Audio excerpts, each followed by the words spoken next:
Давай начнем с главной фишки этого фильма, да, я тоже эту фишку не ожидала, мне как режиссеру выпал такой челлендж, да, впервые я снимаю человека и параллельно происходит очень большое, да, такое вот травматичное событие для моего героя, ты потерпела свое самое крупное поражение, да, и ты даже побывала на настиле ринга, вот.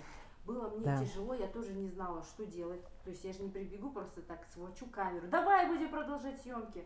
Я знаю, понимаю, что у тебя травма, что мне нужно тебя поддержать, да, и вместе с тем мне нужны интересы фильма своего преследовать, да. Вот. Расскажи об этом.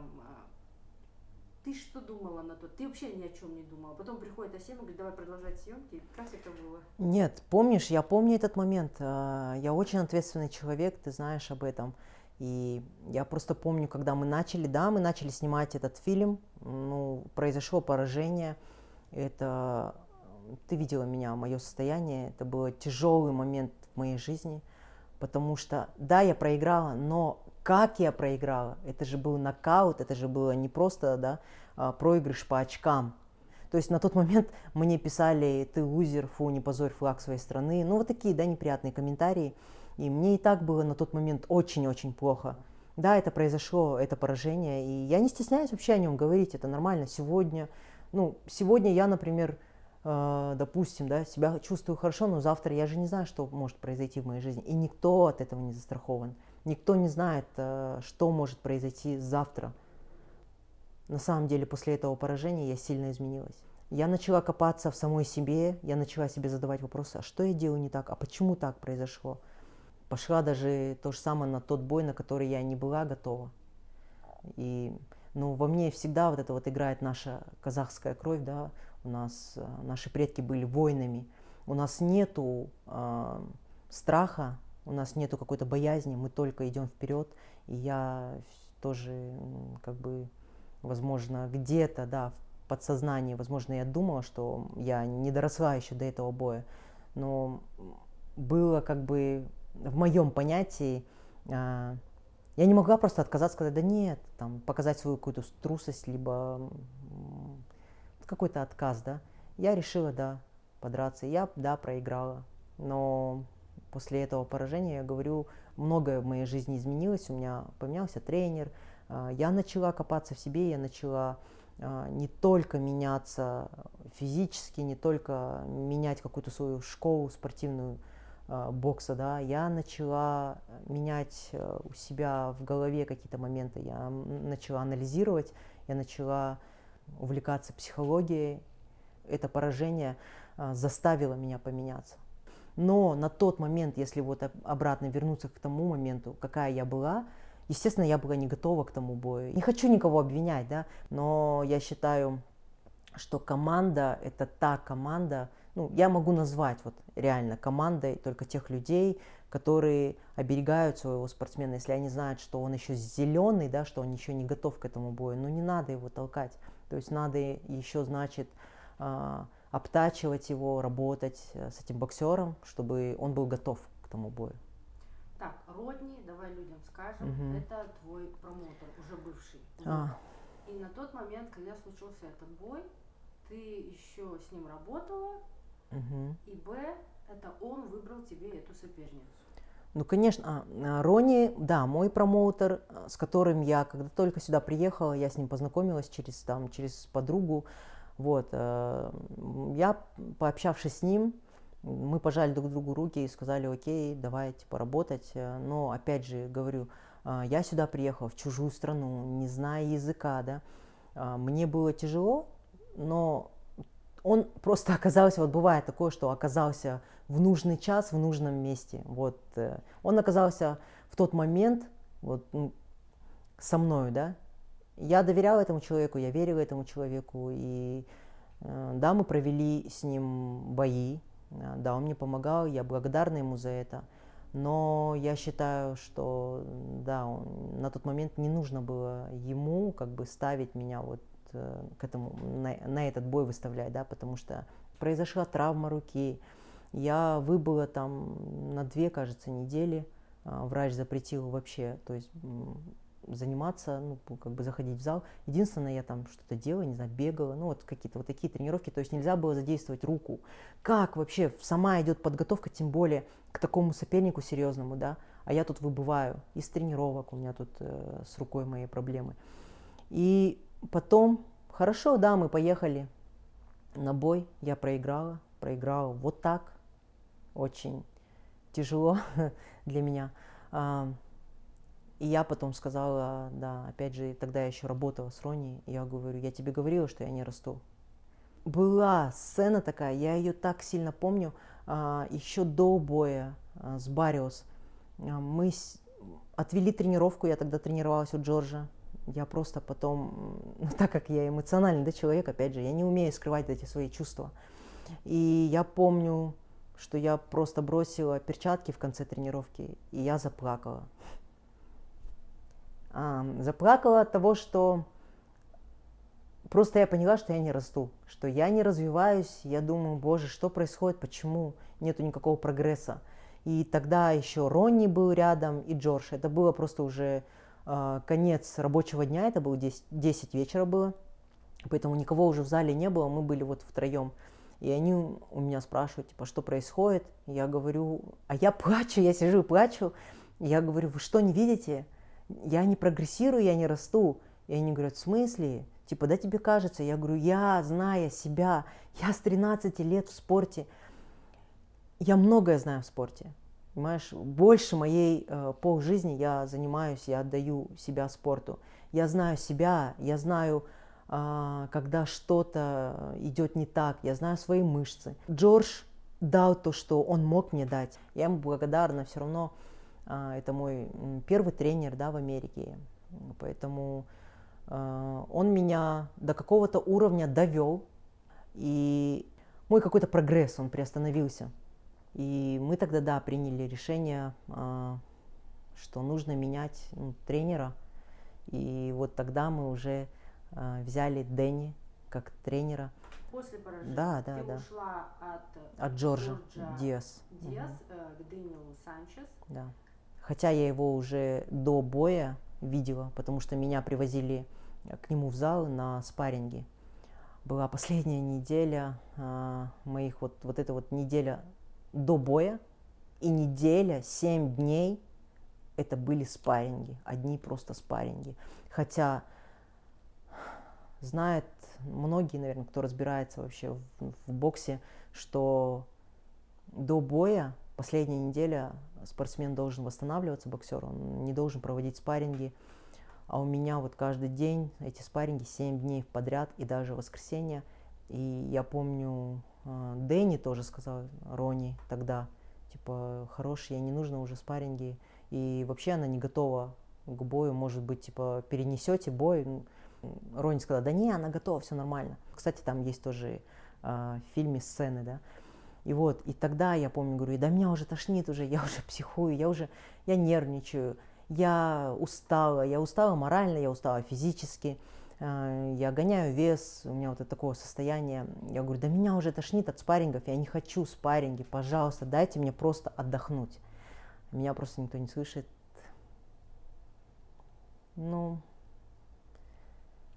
вот тогда вот мы познакомились в первый раз с Дэнни, и потом, когда я уже приехала, и мы начали потом работу, да, мы начали тренироваться, он меня начал учить, я начала прогрессировать, и я так, вау, я сказала себе, потому что я почувствовала, что у меня, оказывается, есть еще потенциал, то есть роста, я расту. Мне вообще нравилась его работа, весь его подход. Я ему доверяла, я ему верила, вот это немаловажно, чтобы между боксером и тренером было вот некое доверие. То есть тогда вот какая-то получится работа. Но потом что-то случилось между Дэниелом и твоим промоутером, Родни, да? Угу. Да, между Ронни и Дэнни были недопонимания. Дэнни просто мне сказала, Ида, я уважаю тебя как боксера, ты мне нравишься как боксер, мне нравится с тобой работать, потому что ты отдаешься, да. Ну, у меня есть такая вот, наверное, опять же, может быть, это наше воспитание, я отношусь серьезно. То есть, если мне сказал тренер, допустим, делать там, не знаю, вот такую работу, эту сделать работу и там еще что-то. Я это сделаю 100%. То есть я очень серьезно отношусь ко всему, то, что мне говорит тренер. И мне было очень жалко терять Дэнни как профессионала, да, потому что много тренеров, разных тренеров, но найти вот такого профессионала, который будет понимать тебя, который будет чувствовать тебя, это вот как найти, я не знаю, наверное, клад. Поэтому, да, он уходил из команды моей, и мне было жалко его терять. А сейчас? Но потом опять, после того, как мы перестали работать с Дэнни, какое-то время я еще тренировалась там сама, ну просто делала там какое-то кардио, приходила там в фитнес, потому что решался вопрос с моим другим тренером. Потом появился Серджио, тренер. Мне, в принципе, его тоже нравился подход и нравился как личность. Серджио, да, он стал таким неким, как отец, в общем, мне, с кем я там тоже могла поговорить по душам, с кем я могла поделиться. И какую-то мы работу, да, с ним проделали, но потом, опять же, произошло уже на самом бою, да, когда мы уже поехали на бой, на мой последний бой в Мексику, и когда произошла перепалка уже у меня с промоутером, то есть с Родни. Происходит конфликт в Тихуане. Ты понимаешь, что больше ты с ним не сможешь работать. Помимо самого конфликта, что еще присутствовало? Ты хоть один раз видела отчет от него? Вот эти деньги к нам пришли, вот это вот мне, вот это вот тебе, какой-то процентаж. Ты видела какую-то прозрачную арифметику? Я поняла. Для меня это вот опять же некий урок. Почему? Потому что произошел конфликт, но я никогда не спрашивала там никаких бумаг, никаких контрактов, сколько стоит бой, сколько там нужно оплатить сопернице, сколько, допустим, если я буду проводить в Штатах бой, сколько стоит в Штатах бой и так далее. Эти моменты я не спрашивала. Во-первых, назову опять же причины, да, потому что мой английский не позволял. Я приехала сюда, с маленьким багажом английского. У меня он сейчас-то не идеален. А тем более это документация, это вот бумаги, да, которые я прочитаю, окей, но я не пойму, о чем там вообще, что происходит. Вот, поэтому я просто доверяла ему на слово, потому что я с ним знакома с первого дня моего вот пребывания. И никогда такого не было, чтобы я там просила какие-то подтверждения, доказательства по факту. Никогда не видела никаких ни бумаг, ничего, ни контрактов, ничего. Потому что доверяла. Таким образом, ты приняла решение, вы больше с ним не работаете. Ну, конечно. Спустя какое-то время ты вернулась к тренеру Дэниелу.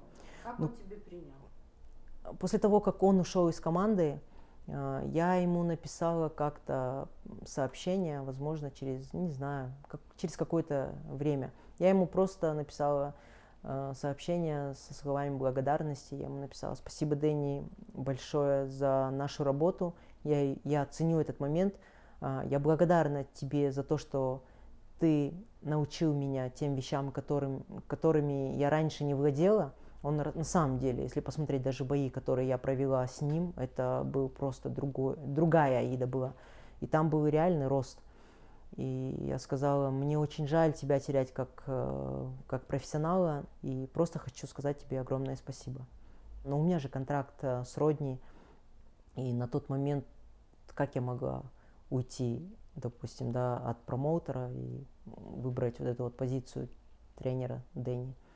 Поэтому, а тут, когда уже произошел между мной конфликт и Родни, я ему задала вопрос, говорю: а вообще ты бы хотел бы, меня дальше тренировать? И он говорит: Аида, конечно, я тебе говорил, что я ухожу не от тебя, я ухожу от твоего промоутера, поэтому я буду очень рад, если ты вернешься, да, и мы сможем возобновить нашу работу, и все, и я приняла решение, да, тренироваться с Дэнни. И сейчас мы тренируемся, мы готовимся. Хочу вообще сказать всем, кто был в моей жизни. Хочу поблагодарить Джорджа, хочу поблагодарить Ронни. Да, наши дороги разошлись, но это нормально. Я иду дальше. У них есть какая-то своя цель. Спасибо моему массажисту, который по сей день является массажистом моим и который знает меня от и до, каждую мою мышцу. Вот. Поблагодарить Серджио за нашу работу и поблагодарить Дэнни, естественно. И я думаю, все наши победы еще впереди. И мы продолжаем с ним работу нашу. То есть мы работаем на мой баланс, чтобы я вот на координацию, да. У меня есть ноги физически очень сильные, и их нужно задействовать. Поэтому сейчас мы с Дэнни прям вот прорабатываем, мы работаем над моими ногами. Ты человек, который начал заниматься боксом в 25 лет. 5 лет. Соответственно, имея бэкграунд из тяжелой атлетики, ты не побоялась не то чтобы просто заняться спортом, потому что я знаю, сейчас это тренд. В Казахстане девушки, чтобы поддержать физическую форму, идут, потому что бокс это кардио. Это как-то, давай в кавычках скажем, сексуально. Когда девушка в перчатках, это сейчас модно. Ты пошла в любительский бокс.